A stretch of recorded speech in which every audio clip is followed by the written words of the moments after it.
उठो, जागो और जब तक परिश्रम करो जब तक तुम्हें सफलता ना मिल जाए। जी हाँ, आज आप लोगों को समझ तो आ गया होगा कि मैं किसके बारे में बात करने आ गया हूँ। मैं स्वामी विवेकानंद जी के बारे में बात करने आ गया हूँ। स्वामी विवेकानंद जी हमारी देश की वो महान हस्ती है जो कि बहुत चुनिंदा लोगों में शामिल है, जो हमारे भारत धरती पे पैदा होके भारत धरती के वेदांत कल्चर का जिसने प्रचार करा हो।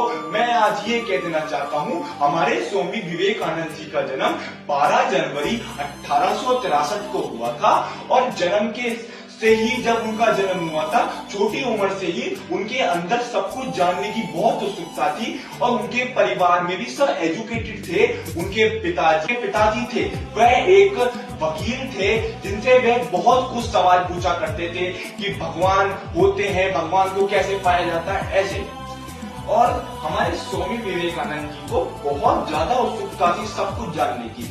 और उनके जो मैं आपको बताऊंगा, जब उनकी वह बड़े हुए, उन्होंने अपनी शिक्षा सारी, उन्होंने वेद पढ़ना शुरू करा, शिक्षा प्राप्त करी। उसके बाद वह किसके पास गए, जो कि वो गए काली मंदिर में। काली मंदिर उन्होंने वहां पे रामकिशन परमहंस जी से ये पूछा कि आप मुझे ये बताइए कि भगवान को कैसे प्राप्त करा जाता है। तो इस उत्तर पे उन्होंने ये जवाब दिया कि भगवान को प्राप्त करने के लिए आपको अपने आंतरिक ज्ञान को जानना बहुत जरूरी है। और इसका एक उदाहरण देने के लिए उन्होंने उनसे कहा कि आप अगले दिन आइएगा, मैं आपको इसका उदाहरण दूंगा। तो इसका उदाहरण उन्होंने किस प्रकार दिया, वह उन्हें एक नदी की ओर ले गए और उस नदी में स्वामी विवेकानंद जी को डुबकी लगवाई और डुबकी लगा के थोड़ा सा उन्हें पकड़ लिया, जिससे उनकी सांस घुटने लगी।